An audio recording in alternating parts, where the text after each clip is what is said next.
वसई विरार मनपा medical health department की अव्यवस्थाओं पर भाजपा जिला उपाध्यक्ष ने मनपा को लिया आड़े हाथों। वसई विरार मनपा क्षेत्र में 2 दिन पूर्व नालासोपारा के विनायका अस्पताल में एक दिन में कोरोना से हुई 7 मौतों के चलते क्षेत्र के सामाजिक एवं राजनीतिक गलियारों में हर तरफ मनपा प्रशासन से लोग सवाल कर रहे हैं, लेकिन मनपा प्रशासन कोई जवाब देने की स्थिति में नहीं है। उल्टा प्रशासन जनता की दिशा भूल करने की कोशिश कर रहा है, ऐसा आरोप हर कोई लगा रहा है। इसी मामले पर भाजपा वसई विरार जिला उपाध्यक्ष मनोज बारोट ने भी एक प्रेस नोट जारी कर मनपा से स्पष्टीकरण मांगा।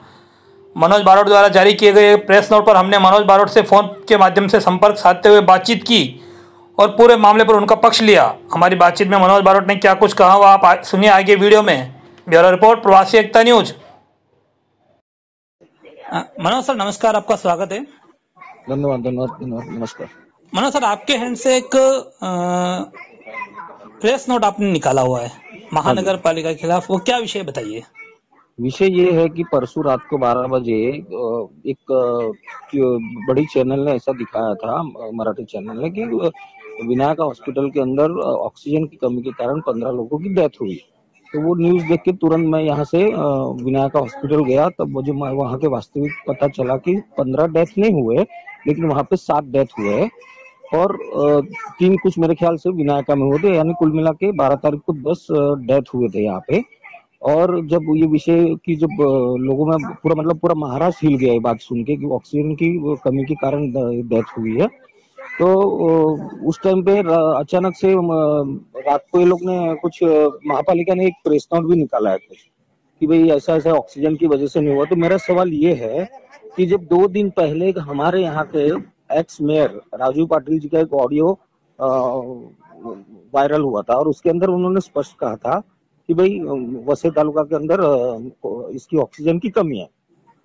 तो मेरा ये सवाल है कि जब ऑक्सीजन की कमी माजी महापौर, वो भी प्रथम महापौर है हमारे वसई विरार के, उनके द्वारा जब ये बताया जा रहा है कि ऑक्सीजन नहीं, तो उसी टाइम पे महापालिका प्रशासन ने उसका स्पष्टीकरण, जिस तरह से रात को प्रेस नोट निकाली ना कि ऑक्सीजन है, ऑक्सीजन की कमी से इनकी डेथ नहीं, वो इसी तरह जिस दिन ये ऑडियो वायरल हुई थी उस दिन इसका स्पष्टीकरण महापालिका ने क्यों नहीं किया? ये मेरा सबसे पहला अहम सवाल है। दूसरा सवाल कि जब अभी आप रोज का रोज इनका महापालिका द्वारा अपडेट दिया जाता है कि भाई इतने आज नए पेशेंट मिले, इतना डेथ हुआ, आप 12 तारीख और 13 तारीख का 2 दिन का जो अपडेट देखिए, 12 तारीख के अंदर उन्होंने 2 डेथ दिखाया है और 13 तारीख के अंदर उन्होंने 3 डेथ दिखाया, यानी टोटल 2 दिन के अंदर महापालिका दिखा रही है 5 डेथ है।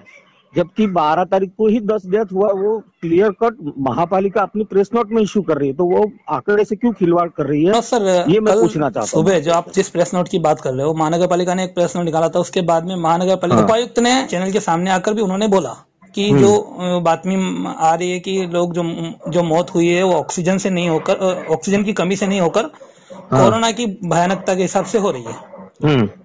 तो इस बारे में आप क्या कहना चाहेंगे? एक तो ये कि इसमें मेरा सवाल ये है कि आयुक्त साहब को जिम्मेदारी लेकर क्या उनको खुद स्पष्टीकरण नहीं देना चाहिए था? IAS ऑफिसर जो है वो बैठे हुए हैं, उनको आपको आपकी बात, आपका जो कहने का मतलब मैं अच्छी तरह से समझ गया। मैं इसका स्पष्टीकरण इस तरह से देना चाहूंगा कि हमारे, भले ठीक है ये देर से ही सही, लेकिन हमारे वसई तालुका, अपने वसई के आमदार माननीय हितेंद्र ठाकुर जी ने रात को 11:37 पे ट्वीट किया है 12 तारीख को कि हमारे वसई तालुका के अंदर सिर्फ 3 घंटा चले उतना ही ऑक्सीजन अवेलेबल है। वहीं हमारे नालासोपारा के आमदार सतीश ठाकुर ने भी रात को 11:32 को प्रधानमंत्री को ट्वीट करके जानकारी दी है कि हमें तुरंत ऑक्सीजन मुहैया करा जाए। तो मेरे को एक समझ में नहीं आता है कि जब दो आमदार यहाँ पे बोल रहे हैं कि हमारे तालुका के अंदर ऑक्सीजन नहीं है, एक माजी महापौर बोल रहे हैं कि हमारे पास ऑक्सीजन नहीं है, और हमारी महापालिका बोल रही है कि हमारे पास ऑक्सीजन का स्टॉक है। और मैं ये बोलता हूँ कि जब एक जिम्मेदार व्यक्ति होने के नाते यहाँ के कमिश्नर ने जब इतनी बड़ी जब हंगामा हुआ तो विनायका हॉस्पिटल में खुद जाना चाहिए था वहां पे, लेकिन कमिश्नर वहां नहीं गया है। ये कमिश्नर की एक तरह की गैर जिम्मेदार वर्तन किया कमिश्नर ने। मैं इसका निषेध करता हूँ। नहीं, वो वहां नहीं गए, वो तो ठीक है, वहां नहीं गए, वो बात तो आपने बोला निषेध करने जैसी लायक है ही, लेकिन उसके बाद में उन्होंने कम से कम एक पत्रकार परिषद लेकर भी इस चीज का खुलासा नहीं किया और उपायुक्त किशोर गौस को आगे किया। इसके ऊपर आप क्या कहना चाहेंगे? नहीं, मैं बोलता हूँ वो किसी को भी आगे करे, सिर्फ फाइनली रिस्पॉन्सिबिलिटी कमिश्नर की होती है। वो म्युनिसिपल कमिश्नर के नाते कुछ भी अगर अच्छा होता है तो भी क्रेडिट उसको मिलती है, और बुरा होता है तो भी उसके लिए रिस्पॉन्सिबल 100% वसई विरार महापालिका के म्युनिसिपल कमिश्नर होता है। और मनोज सर, एक आखिरी सवाल ये है कि वसई का एक समाज सेवक है स्वप्निल डिकुना। हाँ। कल मैंने उससे मुलाकात भी लिया था और उसने ऐसा बताया है कि उसने पर्सनली दोनों तीनों कंपनी का, जिसका नाम डीएमसी उपायुक्त किशोर गौस ने लिया है, हाँ। उन तीनों से उसने पर्सनली तौर पर बात किया और पूछा कि ऑक्सीजन का हालत क्या है, तो उन्होंने डिनाई किया कि ऑक्सीजन अवेलेबल नहीं है। हाँ। और खुद किशोर गौस अपने बयान में ये बोल रहे थे कि हमने ऑक्सीजन रायगढ़ से मंगाई। तो इस पे क्या कहना चाहेंगे? नहीं, अभी क्या है ना, ये जो ऑक्सीजन को लेके आपको पता है कि 12 तारीख को ही दोपहर में हमारे युवा मोर्चा के कार्यकर्ता अपना गैलेक्सी का जो यहाँ पे है वहां पे गए थे। तो क्योंकि हमको ऐसी, हमारे कार्यकर्ताओं को ऐसी जानकारी मिली थी कि वसई को ऑक्सीजन न मिलते हुए कहीं ना कहीं इसका ब्लैकमेल किया जाता है, बाहर बेचा जाता है। तो हमारे जब कार्यकर्ता वहां गए थे तो वहां पे 2 टन ऑक्सीजन वहां पे अवेलेबल था वहां पे। तो और उनको ये बोला गया कि आज के बाद ये जो भी है कहीं पे भी पहले वसई की जनता को यानी मरीजों को मिलना चाहिए ऑक्सीजन, उसके बाद बाहर जाना चाहिए। अदरवाइज भारतीय जनता पार्टी रास्ते पे उतरेगी। ये हमारे युवा मोर्चा के कार्यकर्ता उसी दिन दोपहर में जाके आए। वो शायद आपने सोशल मीडिया पर वो पोस्ट भी देखी होगी। ठीक है सर, आपको हमारे चैनल से हमारे से बात करने के लिए बहुत बहुत धन्यवाद।